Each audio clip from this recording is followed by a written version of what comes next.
Oxygen makes up about 21% of the air we breathe. But how can we prove that? Let's find out with this quick and fun experiment. The things that you need are food coloring, a glass, a big bowl with a candle, and some water. Place the candle in the middle of the bowl like this and add water around it. Add some food coloring for the visibility. Now light the candle. Now cover the candle with the glass jar. Watch closely.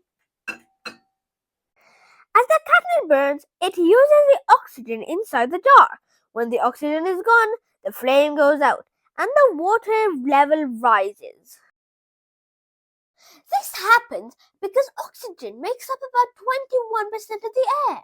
When the oxygen is used up, the water replaces the space it took, proving the percentage of oxygen.